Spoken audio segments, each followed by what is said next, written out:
talking about the psychology of color.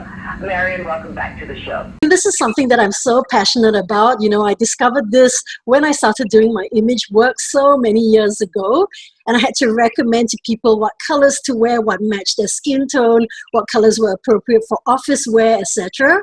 All right, and I really found that certain colors affected their moods. It affected their customers, the way their customers dealt with them. So it definitely plays a big role. And over the last maybe 10 years, I've been doing life coaching, and I do find that these colors can trigger certain memories and certain emotions within my clients. Recently, I read the Hartman Personality Profile, created by Dr. Taylor Hartman. He divides personalities into 4 colors, which I thought was kind of cool. Do you think something like this could actually be used within an HR job candidate profile to paint a more complete picture? Yeah, definitely, why not? It was so interesting when I learned about it. And guess what? I'm a yellow. Just like any other profiling tool, whether we're using DISC or the Myers-Briggs MBTI, right? It gives people an insight to certain aspects of people. So I would say it's something that interviewers could definitely use to profile their candidates. But of course, there's nothing like the face-to-face meetings and really getting to know the person better. The Enneagram is also another personality tool, and I believe that it would help people. At least it gives them an insight into themselves, to help them with their awareness. So let's talk about color. Throughout my life, 2 of my favorite colors have been orange and purple, depending on my emotional state at the time. I would lean towards one or the other. How can we use color to help put us in the right head?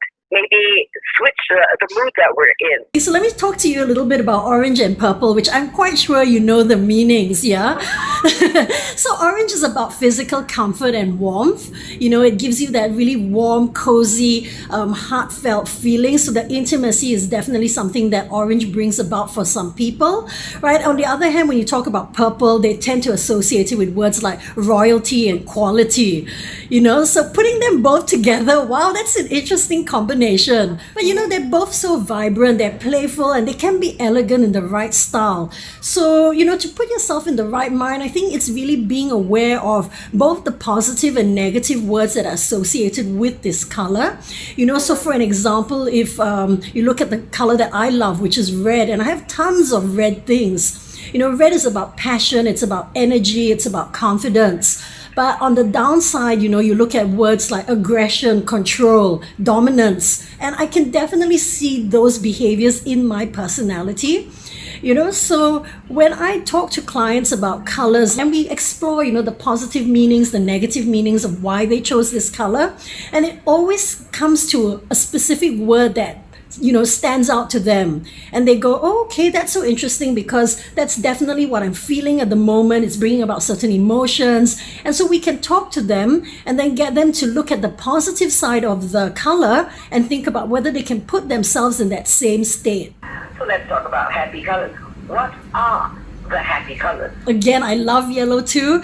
It is a color of happiness and optimism. It brings about cheer. Orange is definitely another color. There's enthusiasm, there's fun. Blue is like the world's favorite color, and it's got this sense of calm and soothing. I think because you think about the sky, you think about the sea, and that kind of puts you in a state of calmness.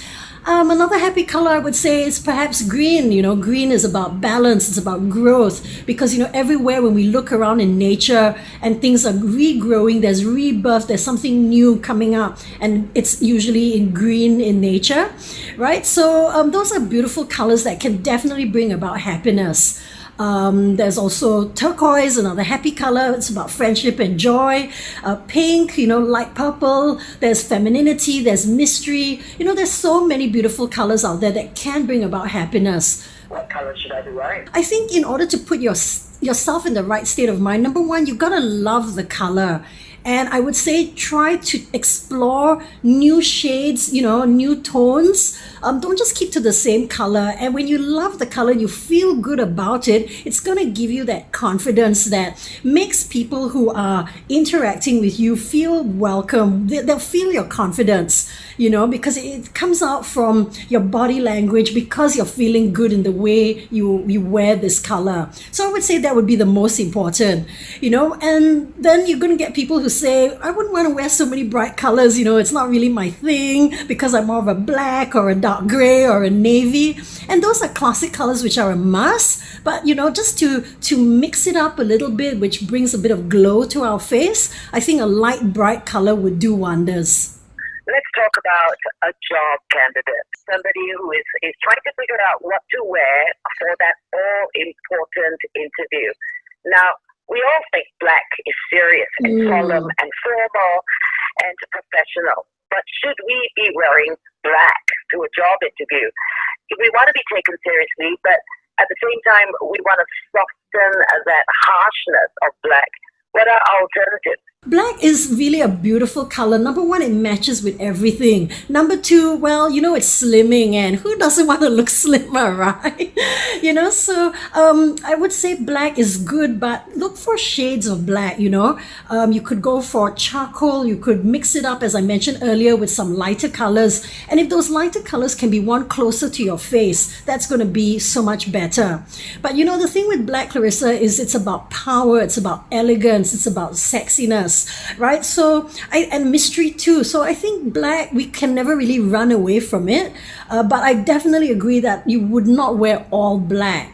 So if I came in a suit, I would like to dress it up, or if I had a black dress, I would dress it up with, my bright nails, which usually are red, my lipstick, I'll have makeup, I'll have accessories, and I think that's so much sexier. Oops, I'm only talking about women now, yeah? Okay, and then the men, I mean, the men might be saying that either wear heels and lipstick and nail polish. Well, gentlemen, your shirt color, go for some prints, go for interesting collars, go for buttons on your shirts that have, interesting styles on it. Wear a tie, which it's not really necessary, but a tie can give you a little bit of that oomph if it's got a nice print or pattern. You could add some cufflinks, a pocket square, and all of that can just dress it up. So you can have splashes of color that gives black that softness, and you still have the elegance and the professionalism for that interview, or if you're walking in for that board meeting, or you're doing a presentation, for a sale. And you could do it on Zoom too. I don't see why people wouldn't dress up just because they're at home. It's interesting that you say that, because I recently interviewed somebody who said that she gets out of bed every day, she puts on her makeup, she puts on her jewelry, she puts on her work clothes, but she's working from home. Yes. But if she didn't do that, she wouldn't feel professional and ready to do her job, even though she was working from home. Yes. It was a very interesting take on it. But yeah, it definitely gives you that little bit of boost of confidence. I think it's about feeling beautiful inside and out. And just being the best version of yourself every day. It takes a bit of effort, but you got to love yourself first if you want others to love you.